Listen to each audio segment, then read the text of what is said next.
کھجور کے پولینیشن کے بعد ہم ایک مکمل تفصیل سے آگے بڑھ رہے ہیں اور مسلسل ویڈیوز بنا رہے ہیں تاکہ آپ کو پولینیشن کے بعد جو کھجوروں میں کام کیا جاتا ہے وہ عمل آپ پورے دیکھیں اور اس پہ عمل کریں تو انشاءاللہ آپ لوگ بہت زیادہ اچھا فصل لینے میں کامیاب ہو جائیں گے۔ آج ہم اپنے کھجور کے باغ میں آپ کو دکھائیں گے کہ کھجور کی لکڑیاں کیوں کاٹی جاتی ہیں اور ان کے کاٹنے سے آپ لوگوں کو کیا کیا فائدہ۔ السلام علیکم دوستو، میں ہوں شوکت بلوچ اور آپ دیکھ رہے ہیں کسان ٹاکس بائی شوکت۔ اگر آپ چینل پہ نئے ہیں تو کسان ٹاکس بائی شوکت کو سبسکرائب کریں، لائک کریں اور نوٹیفیکیشن کے بیل کو لازمی پریس کریں تاکہ آپ کو آنے والے ویڈیوز کے بارے میں معلومات ملے۔ اچھا، اگر آپ لوگ کھجوروں کی گچھوں کے سیٹنگ کرتے ہیں، گچھوں کی سیٹنگ برابر ایک لائن میں ایک جیسے کریں تاکہ گچھے ایک جیسے اور ہوادار طریقے سے لٹکتے رہیں۔ اور اس کے بعد آتے ہیں مرحلہ جو کھجور کو لکڑی کی کاٹنے کی ہے۔ اگر آپ اپنے فصل میں ٹیکنیکل طریقے سے کام کریں گے تو انشاءاللہ آپ لوگوں کو بہت زیادہ فائدہ ہوگا۔ ابھی ہم کھجوروں کی لکڑیاں کٹوا رہے ہیں، یہ لکڑیاں کاٹنے سے آپ لوگوں کو بہت زیادہ فائدہ ہوگا۔ اگر آپ یہ لکڑیاں کٹوائیں گے تو آپ لوگوں کے کھجور کے گچھوں کی سائز بہت اچھی طرح سے بڑھے گی۔ اصل کھجوروں سے زیادہ فائدہ حاصل کرنے کے لیے آپ لوگوں کو کئی کام ایسے کرنے پڑتے ہیں ٹیکنیکلی جس سے آپ لوگوں کے فصل بہت اچھے ہوتے ہیں۔ صرف کھاد اور پانی دینے سے کھجور کے فصل میں فائدہ نہیں ہوتا۔ ہم پولینیشن کے بعد آپ لوگوں کو مرحلے وار بتاتے رہتے ہیں۔ جب ہم نے پولینیشن کی اس کے بعد ہم نے کھجوروں کی اسپرے کروائی۔ اسپرے کروانے کے بعد پچھلے والے ویڈیوز میں آپ لوگ دیکھ سکتے ہیں، اس میں ہم نے پھر کھجوروں کو گچھے اتروائے تھے۔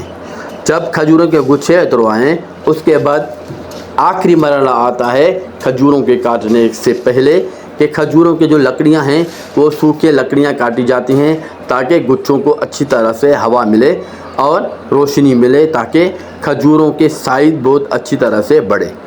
یہ عمل آپ لوگ اگر نہیں کریں گے تو آپ لوگوں کے کھجوروں کو صحیح سے نمایاں آپ لوگ فائدہ حاصل نہیں کر سکیں گے، اس لیے یہ کام آپ لوگ لازمی کیا کریں۔ اس کے بعد باقی کو جو ہے آپ لوگوں کو کھجوروں کے کھاد وغیرہ کے مرحلے بھی آتے ہیں، وہ بھی لازمی کرنے پڑتے ہیں۔ کھجوروں کے کام کے لیے ہمیں پروفیشنل لوگوں کی ضرورت پڑتی ہے جس سے ہم کام لیتے ہیں۔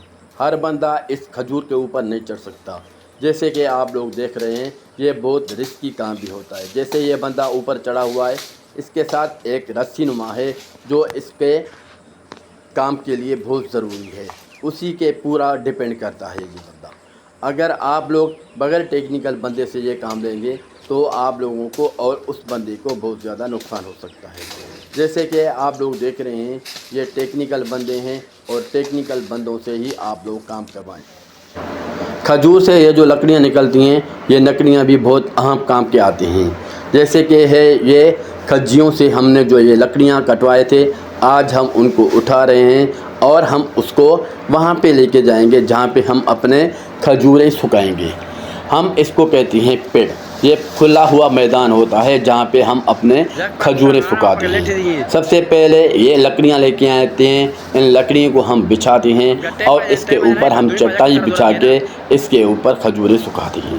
یہ بہت مرحلے وار اور کٹھن کام ہوتا ہے، بہت زیادہ گرمی میں کام کرنا پڑتا ہے۔